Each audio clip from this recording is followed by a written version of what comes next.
Hi guys, it's Angie. I have, believe it or not, some projects to show you guys.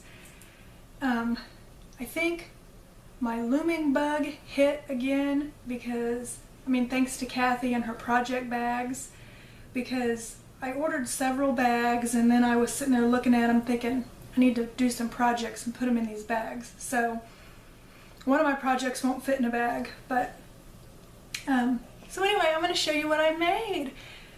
I don't know if you'll remember, but some of you might remember this scarf. This is one that I started kind of at the end of winter, and the yarn is called Palette Collection. I had never seen this yarn before, and it doesn't say. Oh, here's the color. The color is Wild Rose. And it looks like that. And I had ordered a bag from a lady, and she sent the yarn for free. And there was only enough to do this much. And she sent 2 skeins of it. So what I did was I paired, and plus it was a really inconsistent yarn. It was really pretty cool though. I don't know if you can see. It's like the yarn got thick and thin, and it was just really inconsistent. So I paired it with gray. And I don't know if maybe you can see the gray in there. And then since there was only enough to do that much, I made it a striped one. So I did it with that, and then in the middle I put just plain gray using double strands, and then at the end it's like that. I'm really happy with it. I think it turned out really pretty. So I finished that. Then I started this one from scratch, and I've told you before, I love that Bernat Softy Chunky yarn. And this is in the color Energize. So I finished this scarf. So I got 2 scarves, and then in my lovely little project bag from Kathy, I also have, for this one, I have the matching doodad bag. And that is the technical term too, by the way. And that's perfect because it holds my scissor. I've got like those little foldy scissors, and my loom hook, and I could put my row counter in here, but I don't need it. And so I have a scarf started, but it's with this yarn, and it's just barely started, so I don't know if I'll finish that one this week or not. It just depends on what else I've got going on.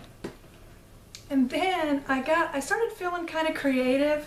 All this has been made on my loom.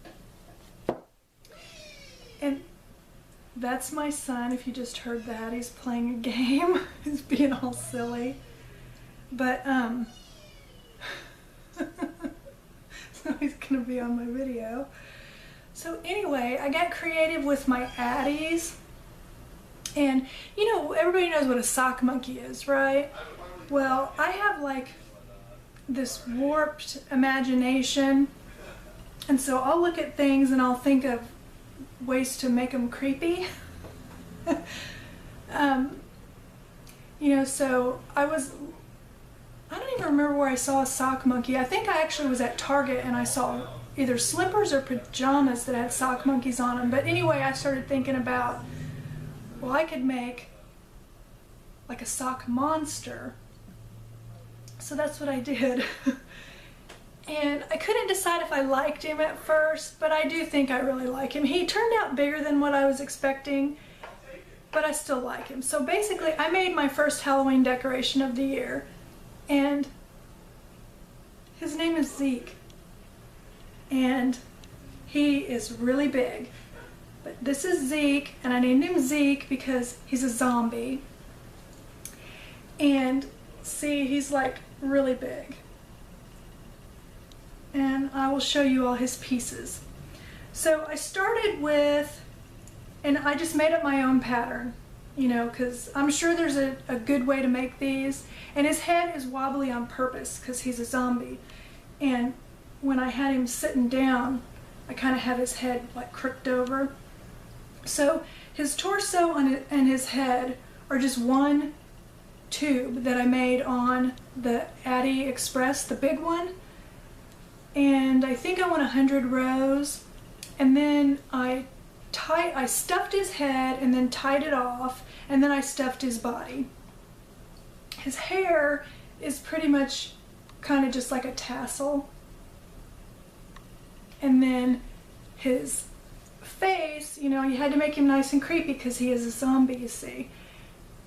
But I bought, these are buttons, and then at Joann's they had like these different colored googly eyes, and then his mouth is felt, and I used felt, and then his teeth are foam, and then that's actually a flat button, the spider.